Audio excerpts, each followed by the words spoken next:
To your own YouTube channel H for Hindi 1 to 1 spot the error या फिर sentence improvement के आज statements हैं।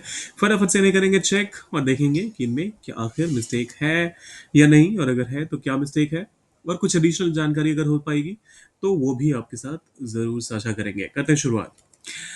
पहला कहा जा रहा है, यदि उसे वह इसे समय पर नहीं कर पाती तो यह उसकी गलती होगी। If she doesn't do it on time it will be her mistake. यह देखने में आपको जितना भी सही लग रहा हो, ये सेंटेंस ग्रामेटिकली करेक्ट नहीं है। देखिए, जब कभी भी आप मिस्टेक वर्ड का इस्तेमाल करते हैं तो आप ये कहना चाहते हैं किसी से कोई गलती अनजाने में हो गई। आप यहाँ पर क्लियरली इस सेंटेंस को अगर ध्यान से सोचें तो यहाँ पर क्लियरली ऐसा कहा जाता है। पहले मैं यहाँ लिख देता हूं, मिस्टेक, यानी मिस्टेक हो गया है तो mistake is done, okay, mistake is made by mistake। ये थोड़ा सा रेपिटेटिव लग रहा होगा आपको, लेकिन जो भी गलती से हो उसे गलती कहते हैं। लेकिन अगर आप यहां पर क्लियरली कह रहे हैं कि अगर वो ये समय पर नहीं कर पाती तो आपने पहले ही जिम्मेदारी निर्धारित कर दी है कि उसे ये काम करना है, और अगर वो नहीं कर पाती है तो आपने पहले से ही सोच लिया है कि उसी के कंधे पर जिम्मेदारी आने वाली है इस चीज की। तो ऐसे में आप फॉल्ट वर्ड का इस्तेमाल करते हैं। So if she doesn't do it on time, it will be her mistake नहीं, it will be her fault. Once again, if she doesn't do it on time, it will be her fault. फिर आता है, वह लगातार यह सोचता है कि लोग उसके बारे में क्या कहेंगे। He continuously thinks what people will say about him. He continuously thinks what people will say about him. Okay, देखिए इसमें मिस्टेक क्या है। कंटिन्यूसली एक ऐसी क्रिया है जो लगातार चलती रहती है। मान लीजिए आपके अभी तो गर्मियों का सीजन आ गया है, तो आपके घरों में पंखा चलना शुरू हो गया होगा। तो आप कहेंगे द फैन स्पिन्स कंटिन्यूसली, मतलब बिना रुके, लगातार, जो एक पल के लिए भी ना रुके और लगातार चलता रहे। तो वैसे में कंटिन्यूसली जो एडवर्ब है वो ज्यादा सेंस बनाता है। तो कंटिन्यूसली के लिए आप यहां पर कह सकते हैं कंटिन्यूअसली, ओके, के लिए आप कह सकते हैं नॉन स्टॉप एक्शन। वहीं अगर आप ये कहना चाहते हैं कि कोई अगर किसी के बारे में कुछ सोचता है, कोई किसी के बारे में कुछ कहता है, तो वो लगातार नहीं हो सकता कभी भी। उस केस में कंटिन्यूसली का इस्तेमाल नहीं हो सकता। तो जब कभी भी आप किसी चीज के बारे में चिंता करते हैं, विचार करते हैं, तो ऐसे में कॉन्स्टेंटली वर्ड का इस्तेमाल ज्यादा अप्रोप्रिएट होता है। फॉर एग्जाम्पल, अगर मुझे कहना हो he is constantly worried about his exams या फिर his results, his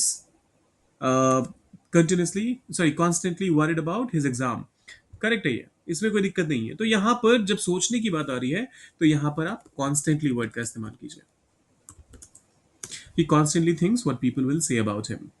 वह उसने मुझसे कहा कि वह वहां नहीं जा सकती। She told me that she can not go there. ये हमने हजारों बार पहले डिस्कस किया हुआ है। जैसे ही आपको ऐसे स्टेटमेंट्स में शुरू में पास्ट दिख जाए और आगे चलकर कैन आए तो वो हो जाता है कुड, शैल आए तो वो हो जाता है शुड, विल आए तो वो हो जाता है वुड, मे आए तो वो हो जाता है माइट, अरे इसको कहते हैं कॉमा, ओके, मे आ जाए तो ये हो जाता है माइट। तो इस तरीके से यहां पर आपने शुरुआत में देख लिया शी टोल्ड मी, तो ये तो इसमें कोई गड़बड़ नहीं है। लेकिन जैसे ही आप ये शी टोल्ड मी से शुरुआत कर दिया आपने सेंटेंस की, तो यहां पर कैन नॉट के बदले होगा could not. So she told me that she could not go go there. ऐसा प्रतीत होता है कि वह इससे सहमत है। It seems that he agrees with her. It seems that he agrees with her. Okay, सबसे पहली चीज तो मैं ये बता दूं कि सेंटेंस में ग्रामेटिकली कोई मिस्टेक नहीं है। इट सीम्स ऐसा लगता है, दैट कि ही वह अग्रीज सहमत है, विथ हर वह उस इंसान से सहमत है। ये प्रेपोजिशन का भी सही इस्तेमाल हुआ है। इंसानों के साथ सहमति के लिए आप हमेशा विथ का इस्तेमाल करते हैं। एक अलग वीडियो में मैंने ये भी कवर किया हुआ है। सो इसमें कोई चैलेंज है नहीं, या सच। हाँ, कुछ लोग ये बोल सकते हैं कि ये अननेसेसरीली लेंदी हो रहा है, तो उसको एक छोटे वर्जन में आप कह सकते हैं, शॉर्टर वर्जन इसका हो सकता है। आप ये कह सकते हैं, he seems to agree with हर।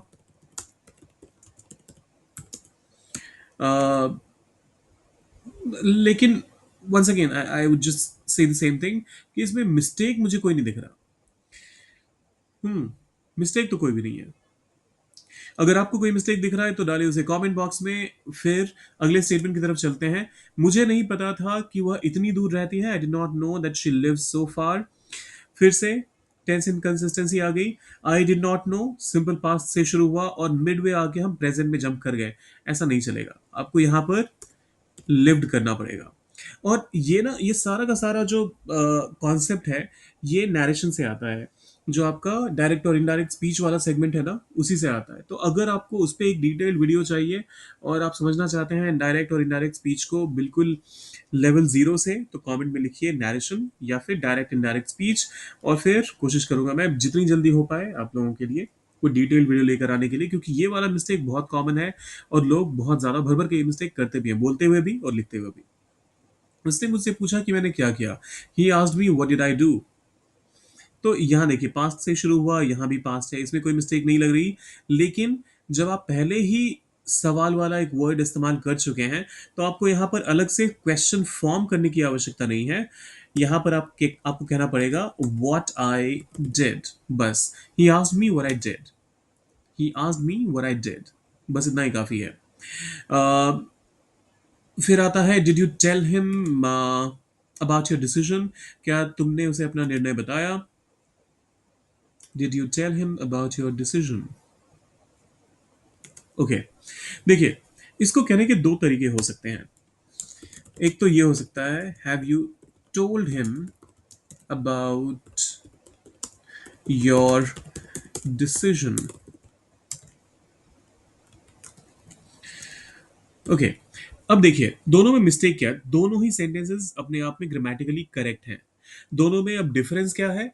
अगर आप सिंपली एक पास्ट में किसी भी डिसीजन, आपने कोई डिसीजन लिया, कोई फैसला लिया और वो आपको किसी और को बताना था, तो उस केस में आपसे अगर ये पूछा जाए तो ये बिल्कुल सही है।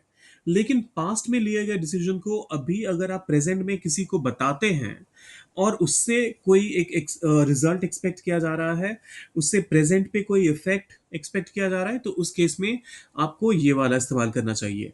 एक बार मैं फिर से बोल दूं कि ये दोनों ही स्टेटमेंट्स ग्रामेटिकली करेक्ट हैं। बस कॉन्टेक्स्ट अलग हो जाएगा, जो सेंस आएगा वो अलग हो जाएगा। लेकिन ऐसा नहीं है कि ये मीनिंगफुल नहीं रहेगा या फिर ग्रामेटिकली इनकरेक्ट होगा। वे एक ही समय पर ऑफिस नहीं पहुंचे। They did not arrive at office at the same time. अब देखिए, यहां पर दोनों ही दो लोगों की बात हो रही है, सॉरी एक से ज्यादा लोगों की बात हो रही है और वो ऑफिस नहीं पहुंचे। तो ऑब्वियसली ये जब आप ऑफिस की बात करते हैं तो एक एक खास ऑफिस ही जाता है हर हर इंसान। ऐसा तो नहीं है कि मैं हर रोज अलग अलग ऑफिस में जाकर घूमता रहता हूँ या फिर किसी भी ऑफिस में घुस जाता हूँ। तो वहां पर एक डेफिनेट आर्टिकल की आवश्यकता है।